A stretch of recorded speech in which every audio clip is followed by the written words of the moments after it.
Hello and welcome back to our channel.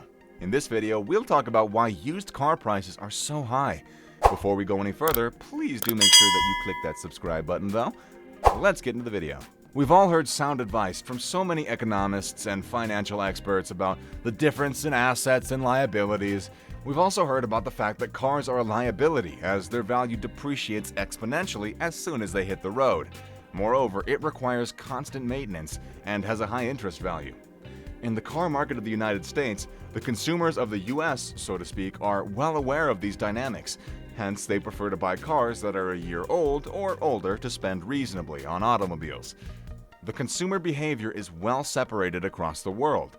However, the market of cars is going through major transformations, in this country at least. The pandemic has brought a unique economical crisis that was never seen before.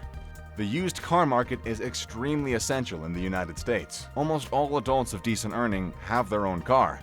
In fact, this is a commonly given gift to children by parents as soon as they finish school or are off to college. But this market is seeing some new rises. These hikes in prices result from many factors combining to affect the economy in such a way that the US used car market is seeing a rise of around 40% in its prices. This is compared to a nominal 1% rise in prices every year. What led to this unprecedented inflation of used car prices? Does the pandemic have something to do with it? Let's find out. The major contributing factor of this inflation is a serious shortage of microchips due to the pandemic. The lockdown resulted in a reduced amount of microchip production. This was against the rising demand of the same.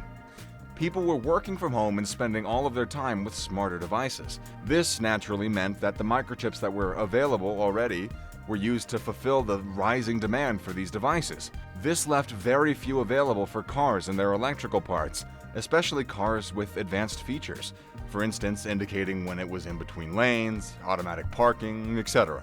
The lack of supply of microchips in car manufacturing slowed down and even halted car production in many plants.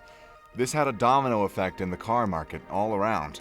Due to the low supply of new cars, more people who were planning on buying cars were pushed to the used car market. This created a new influx of buyers in an already crowded market.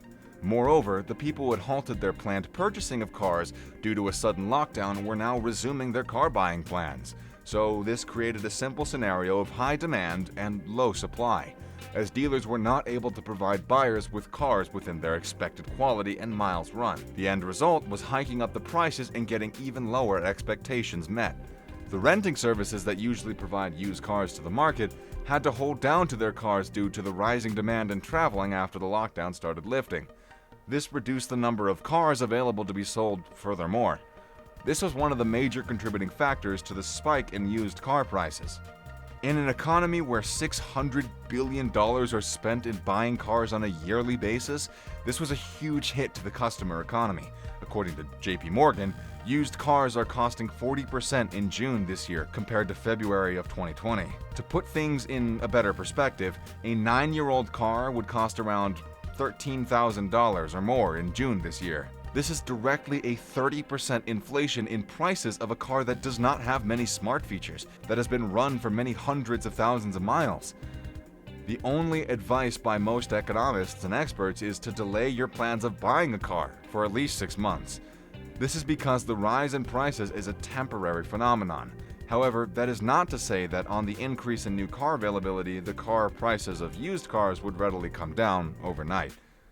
The hike in prices actually inadvertently encouraged more Americans to hold on to their existing cars and not bringing them into used car lots.